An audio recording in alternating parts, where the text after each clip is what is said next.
Welcome to AFH Admin Training. This is Module 5. We're going to be talking about submitting our application um, to see exactly what we need to do and when to do it. Uh, as you know, you need to have a license to operate your adult family home. And some of the background or some of the requirements are things like background check, including fingerprints, financial assessment. They're going to look to make sure that you can financially maintain your adult family home. They're going to look to see if there are any complaints, any credentialing or professional licensing issues, make sure they're all up to date, ensure that all of the training required is completed and all of the inspections have been passed. So in today's module, we're going to be going through the application process and the required documentation that you need to have in order to become licensed. We're going to talk about how to overcome the biggest hurdles in becoming licensed, where to go for help in the application process, and finally, the role of BAAU, Business Analyst and Applications Unit. Okay. So by the end of this module, we'll discuss the roles of BAAU. We're going to explain the application process and the documentation required, identify the biggest hurdles and how to overcome them, and identify resources to help you in the application process. So in the beginning, we typically ask these few questions to see if you already know.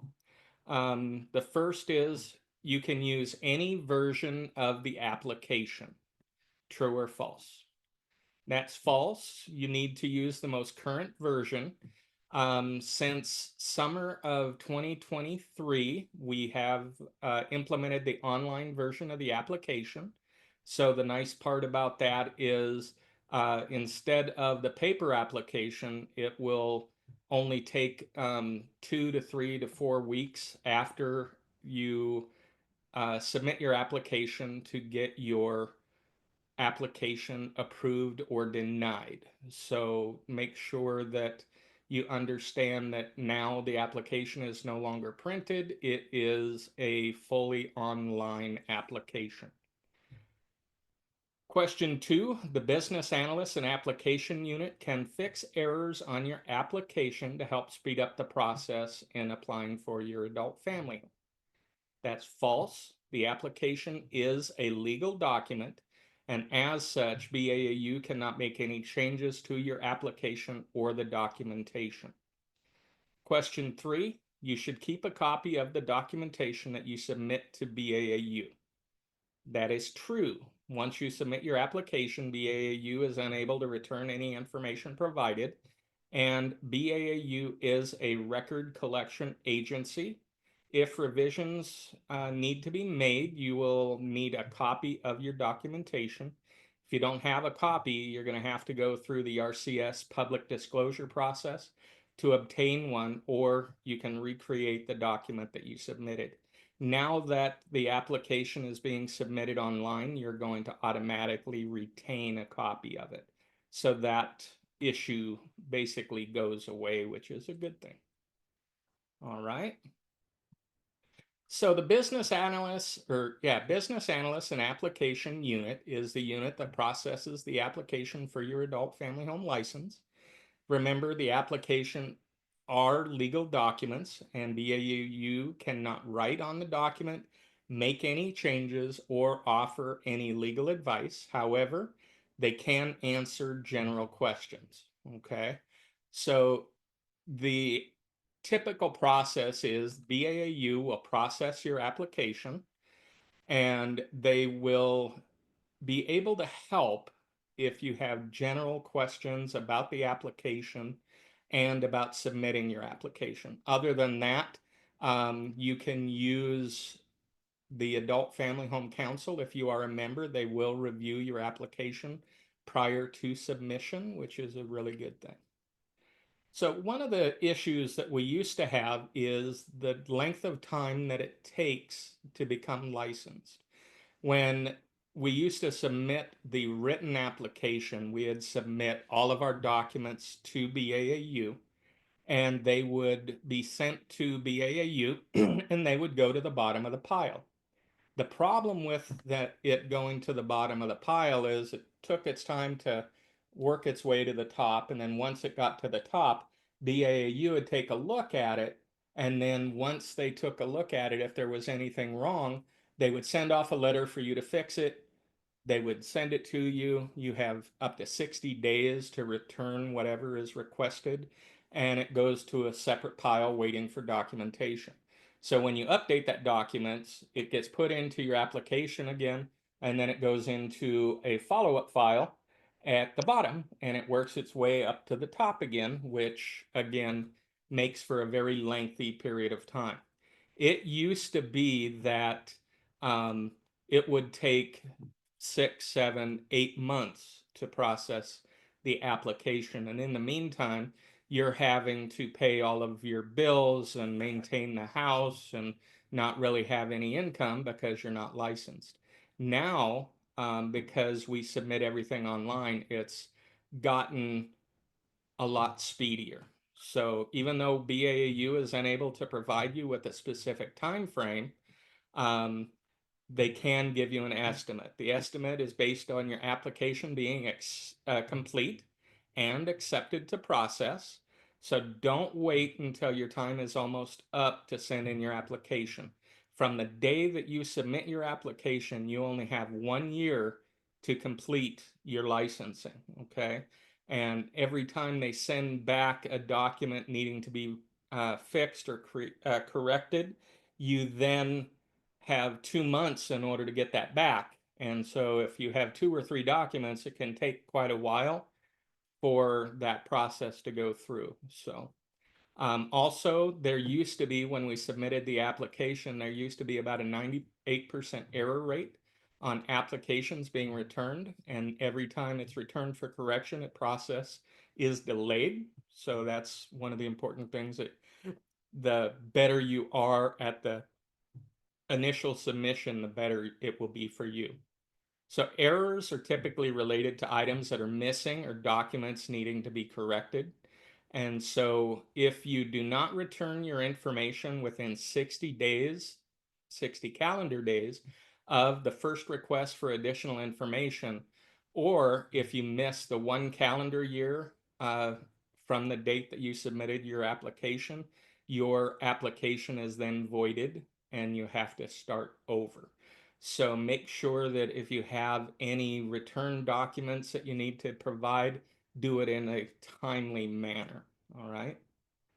So if you take a look, you can see the AAU or BAAU application processing timeline. This screenshot was in April of 2023, and they were just then working on October of 2022's application. All right. So let's take a look and see what the current time frame is. So I just clicked on the BAAU application processing timeline. And so now I take a look, and they are processing applications received in November 2024. All right. So that's a good thing. That means that, it's 3 weeks into the year or into the month. So they're already processing this stuff from the beginning of November. So that's a very good thing. Let's go ahead and go back to the PowerPoint. So when we talk about critical time frames, all right, you want to ensure that you provide when you submit your application, you want to make sure to provide a current and active email address on your application. Your email is the main point of contact for BAAU to contact you. They're going to use it to correspond with you if additional items are needed, and occasionally the applicant will email the BAAU to check on the status of their application, only to find that their application was voided because they didn't use an email that they monitored frequently. So make sure that your email is written legibly and double check for accuracy. Make sure that you check your spam or junk folder to avoid missing any important messages as well. Okay. So the critical timeframes is the first is no longer required. This is attend the orientation class. That is no longer required as of January 2024. So you don't have to worry about that. And you don't have to worry about submitting your application within 1 calendar year of attending the orientation. The only time frame that you need to worry about is you need to become licensed within 1 calendar year of the first day that you submit your application. And then also, if you have any required changes to the application, you only have 60 calendar days to make the required changes and send it back. Note, the adult family home admin training class that you're in now does not require an expiration date or does not have an expiration date, but it must be taken at the community college. And currently, it is a 54-hour class. So if the class in the future changes to like 56 hours or any additional hours, then you will need to take this class over again. So just know that if the requirements change by law, then you will need to take this over again. So the next one is reviewing the AFH licensing application. So applications can be returned, voided, or withdrawn at specific times. So if you are completing a change of ownership and you forget to include the 60-day notice to the residents, or it does not meet the current WAC requirement, then your application will be returned to you for correction. If you are completing a CHOW, change of ownership application, and you do not have all of the owners of the previous owners sign the relinquishment letter, then you will need to have it done again. So that can cause a delay. Also, you want to make sure that your employer identification number that is on the application is matching with the one that the IRS gives you. All right. So make sure that your employer identification number is the one that the IRS gave you. Also, ensure that you include the resident manager information. Do not leave it blank. If you are going to be your own resident manager, put your information in there. Okay, so even if you are the provider, fill your name in as the resident manager. All background authorization forms need to be completed online through BCS, the background check system through DSHS. You also need to have signatures for the certification on the adult family home. If your spouse signs it and they are not going to be part of your license, then that can be an issue. So make sure that the spouse does not sign when not required. You need to make sure that the building inspection checklist is complete and it has been listed and filled out properly by the building official that we went over in Module 4. You will also need to submit your adult family home caregiving experience attestation form. And it needs to include the care setting, whether it's a licensed position or a contracted position, the dates that and the name of the place where you worked with the attester, and the person who completes the caregiver experience attestation form, uh, attesting to your hours, needs to have that form notarized so that it is signed by the notary stating that that person was in front of them. The disclosure of service form, uh, you need to make sure that it is submitted with the application packet. If it's not submitted, it will make your application be returned to you. The next is there are specific reasons when the application is voided. If your application is incomplete and you do not return all of the information to the department within 60 calendar days of the first request for additional information, then your application will be voided and your money will be returned to you. If the applicant has not obtained the adult family home license within 1 year of first submitting your application to the department, it will be voided.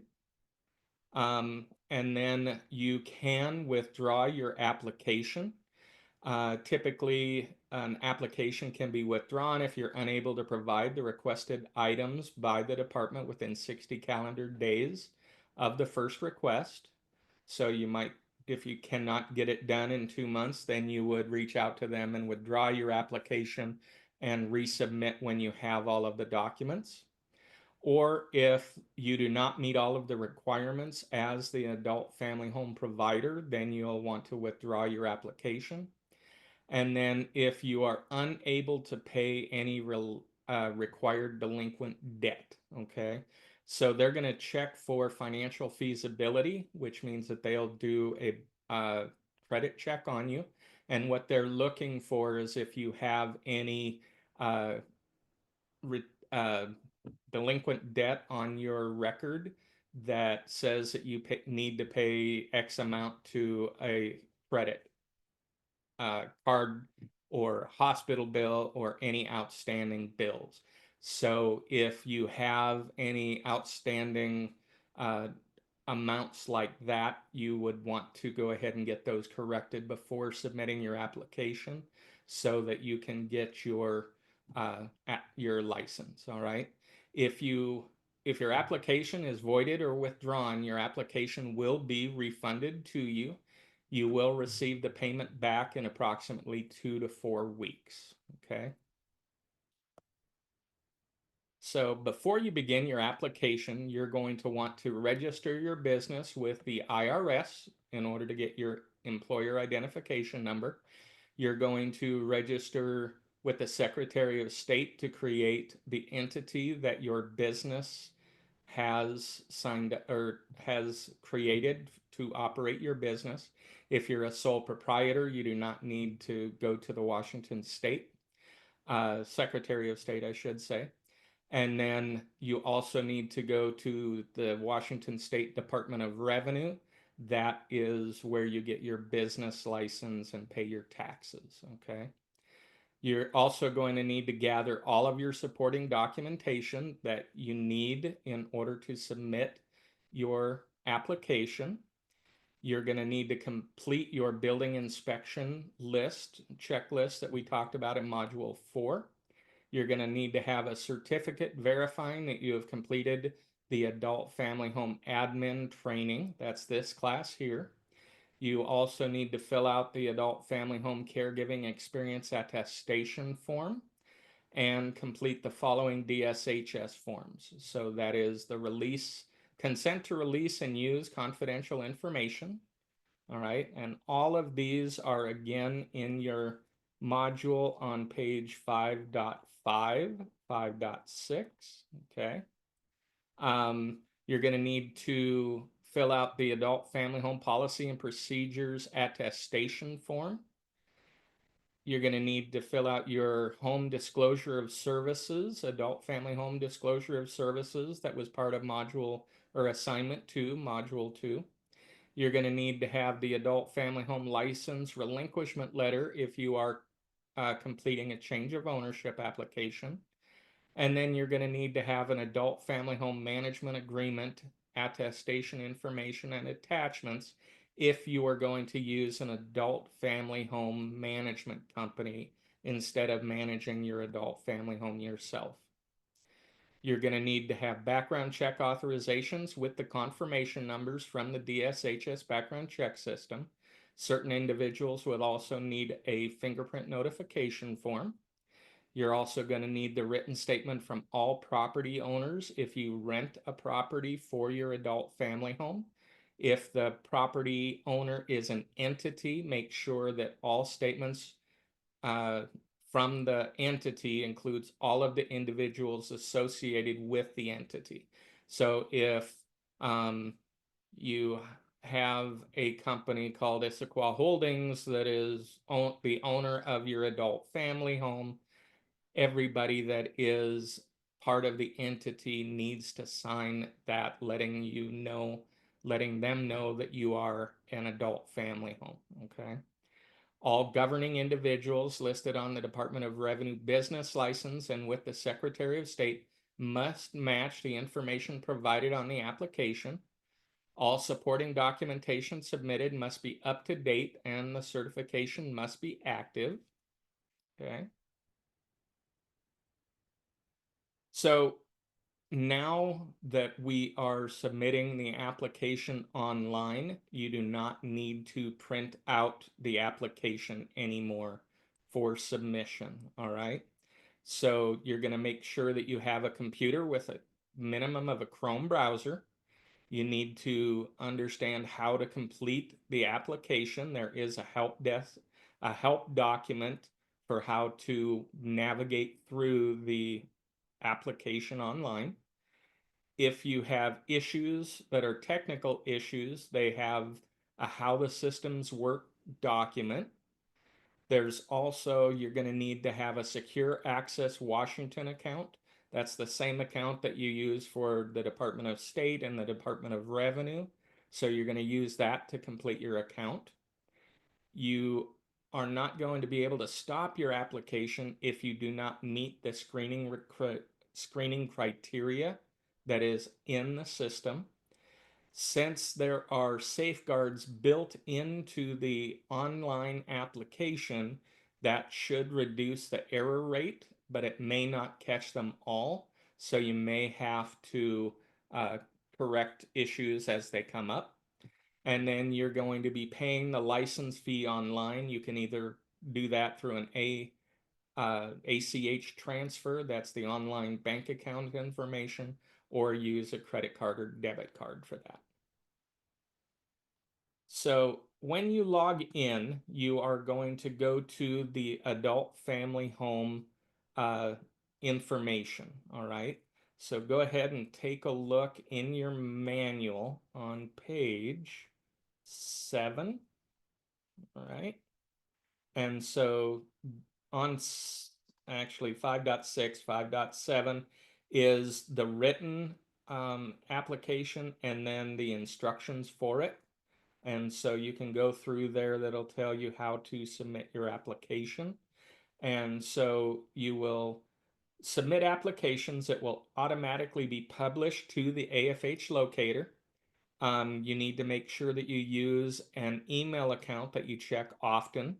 There are instruction documents that are available, as well as content help, so that when you hover over things on the application online, it will tell you exactly what needs to be there.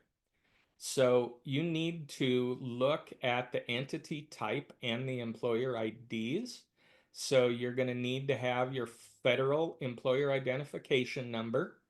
It is limited to 9 digits. All right. And then you are going to have your Washington State UBI number, Unified Business Identifier, and that is a 9-digit number as well.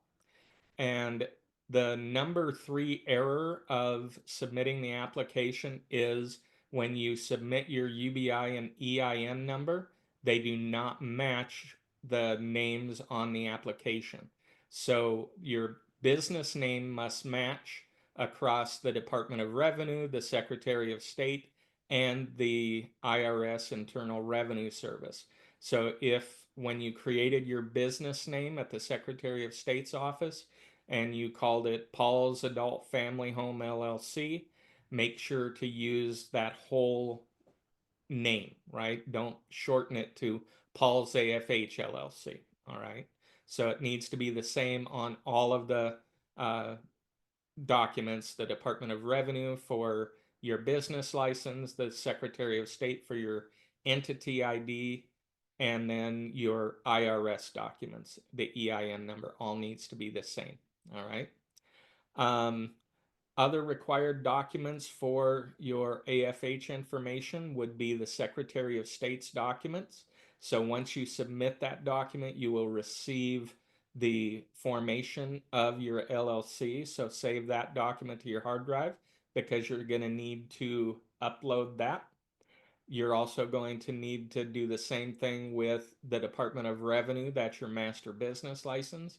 Ensure that you have that set aside on your hard drive so that you can upload that. And then the Internal Revenue Service EIN documentation when you went out and got your EIN, that you have that on your hard drive as well so that you can submit that. And next, we're going to talk about the individuals and roles. So when you go out to the Secretary of State's office and create your business entity, one of the things that they're going to do is ask you to list all of the entity roles that are there. So everybody that is going to be part of your entity, really the owner of the business, needs to be listed there. So in our case, Evelyn and my name is there, and we each own 50% of the entity. So that is the entity roles tables. Each of the people in the entity role table needs to be 21 years of age or older. The names in the property owner field must match the county assessor's website. So if you are leasing a property, make sure and get that information that it matches everything that is on the county's assessor's website. If you own the home and it's in your name, make sure that the name on the parcel and on the home is the same, and that it is properly set on the application. Also, the legal name must match your business name, no abbreviation. So the legal name of your business is Paul's Adult Family Home LLC. Don't use any abbreviations like AFH, all right? And then your property taxes for your wherever your home is located needs to be paid and up to date. All right. So if you are leasing your home from a landlord, make sure that their property taxes are up to date as well. All right. So the next thing that we need to do is these are additional documents that you need to include on your application. All right. So you can go in and look at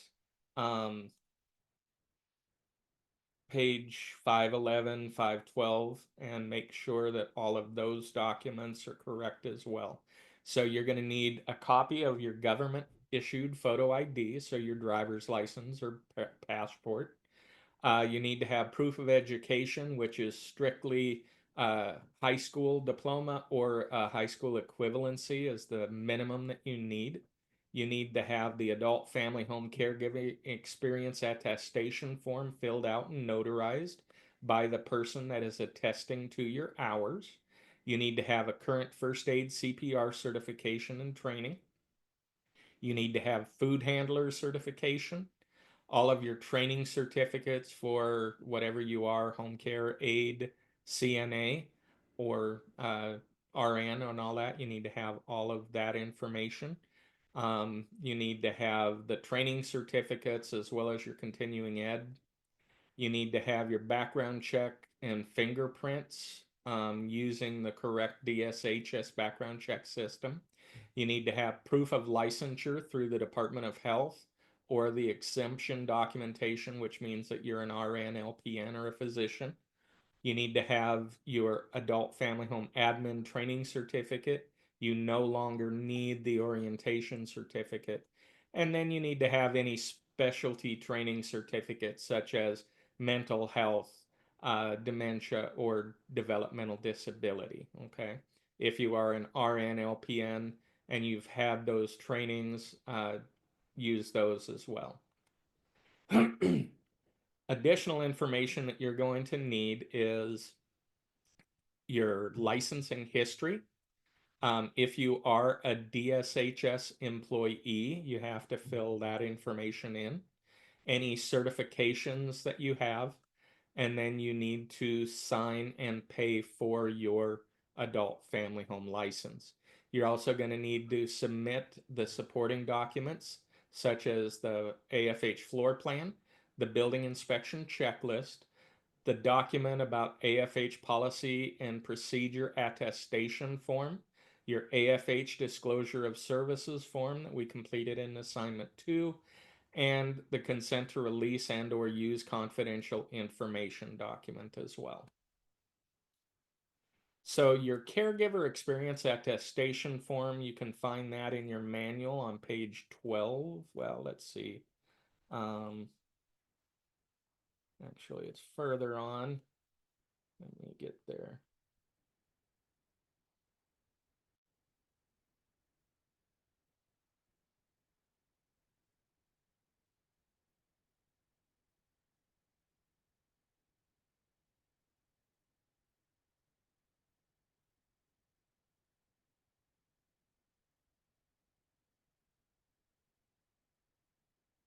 Okay. Yeah, it's on page 15. Okay. Your consent to release and use confidential information is on page 17. Your certification notice is on 18. Your signature and that for everything is on 19. And then we get to the application checklist on page 20. All right. So all of that information will help you figure out everything that you need. So on page 25, you will find the caregiver experience attestation form. All right. And so this will be the state, it's basically a statement that you're documenting at least 1,000 hours of on hand caregiving experience within the last 60 months, caring for adults in a licensed or a contracted setting. It must be completed and notarized by a notary public by the person that is attesting to your uh, role. Okay. So the first part is why this must be completed. All right. So this documents your 1,000 hours in the previous 60 months. The department will not accept attestation if incomplete or not notarized. So the first thing you're going to do is fill out your information in section 1, whether you're the applicant, spouse, co-provider, entity representative, or resident manager. um, your application and name, the name of the adult family home, and the address of the proposed adult family home, city, state, and zip. And then this is the person that is going to be uh, the information that is going to be completed by the attester. So this is the person's name and the title or role that they held, and then phone numbers, 2 telephone numbers that they're able to be reached at anytime between 8 a.m. and 5 p.m. And then it'll ask all of these questions. What is the best time to call during these hours? How do you know this person named in section 1? Whether they were a coworker, whether they employed or they supervised, whether they were the client or the resident that they were taking care of, or the family member of the client or resident. Okay. And then, does the person currently work for you? Yes or no? What is the care setting, licensed or contracted? How did they work with them? If you were an agency or if you work directly for them, contracted or licensed. What is the name of the place that you worked? So if you worked in an adult family home or in a formalized care setting, you would put that name in there.